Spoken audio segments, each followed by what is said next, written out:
Hello dear, एक और नए वीडियो में आपका स्वागत है। आज हम जानेंगे प्रेजेंट सिंपल टेंस। तो आप हमारे चैनल पे पहली बार आए तो हमारे चैनल सब्सक्राइब और वीडियो अच्छी लगी हो तो उसे लाइक ज़रूर करें। इंग्लिश सीखें हिंदी और सिंधी में। तो चलिए जानते हैं प्रेजेंट सिंपल टेंस की definition. A verb which is used to experience an action in present time, or a verb which is used to experience daily occurring event or universal fact, that is called present simple tense. Present tense क्या show करता है, चलिए जानते हैं। This tense shows the an action of subject in present time. ये काल वर्तमान समय में कर्ता की क्रियाओं को दर्शाता है। Example, she eats mango, you play a game, I write a letter. वह आम खाती है, तुम कोई खेल खेलते हो, मैं एक पत्र लिखता हूँ। तो चलिए जानते हैं अब एस का यूज़ कैसे होता है प्रेजेंट टेंस में। If the subject is third person and singular noun is present simple tense, we edit s in a main verb. Note: यदि विशेष वर्तमान सरल काल में तृतीय पुरुष और एक वचन संज्ञा है तो हम मुख्य क्रिया में s जोड़ते हैं। main verb. Note: first form of main verb is used in present simple tense. Present simple tense में मुख्य क्रिया का पहला रूप वर्तमान सरल काल में प्रयोग किया जाता है। Example, he never eats breakfast, he sometime visit me, she kills a snake, he eats meal. Hindi, वह कभी नाश्ता नहीं करता, वह कभी कभी मुझसे मिलने आता है, वह सांप को मारती है, वह खाना खाता है। तो अब जानते हैं प्रेजेंट सिंपल टेंस में ईएस का प्रयोग कैसे होता है। If the subject is third person and singular noun in present simple tense and if main verbs ends with o C H S H S x z, then we edit es in a main verb.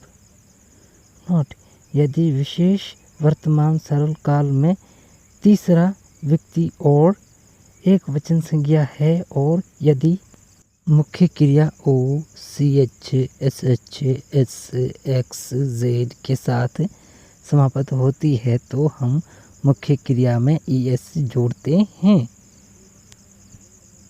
तो चलिए जानते हैं इसके example. Your phone buzzes, she does homework, she misses you much, he watches Gadar 2 movie। चलिए जानते हैं इसकी हिंदी। तुम्हारा फ़ोन बजता है, वह होमवर्क करती है, उसे तुम्हारी बहुत याद आती है, वह गदर 2 फिल्म देखता है।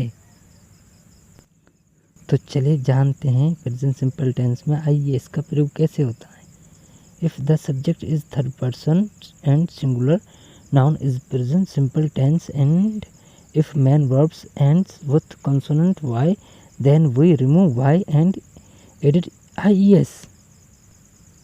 यदि विशेष वर्तमान काल में तृतीय पुरुष और एक वचन संज्ञा है और यदि मुख्य क्रिया स्थिरांक y के साथ समाप्त होती है तो हम y को हटा देते हैं और ies जोड़ते हैं। तो चलिए जानते हैं इसकी example. She studies her lessons every night, it flies in the sky, she marries with my friends, he tries to earn money. वह हर रात अपना पाठ पढ़ती है, वह आकाश में उड़ता है, वो मेरे दोस्त से शादी करती है, वह पैसे कमाने की कोशिश करता है। If a verb ends with this letter vowel y, we only added s at the end of the verb. यदि कोई क्रिया इस अक्षर वोवल y से समाप्त होती है तो हम क्रिया के अंत में केवल s जोड़ते हैं। जैसे कि देखो example, pay pays, buy buys, enjoy enjoys, play plays. तो अब जानते हैं प्रेजेंट सिंपल टेंस के हेल्पिंग वर्ब कौन से हैं। Do and does are helping verbs of present simple tense. Not करना और करता है वर्तमान सरल काल के सहायक क्रिया हैं। Using of do and does. Do and does helping verb are used when we change an assertive sentence into interrogative, negative, interrogative and negative or emphatic sentence। तो अब जानते हैं formation assertive।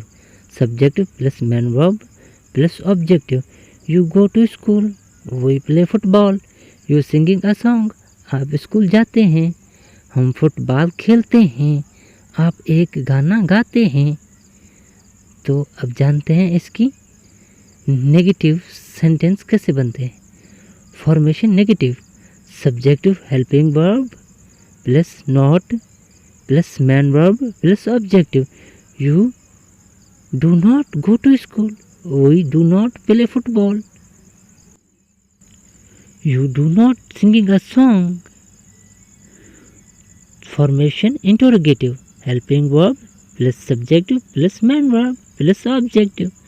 Do you go to school, do we play football, do you singing a song.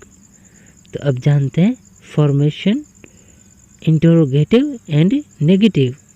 Helping verb plus subjective not plus main verb plus objective.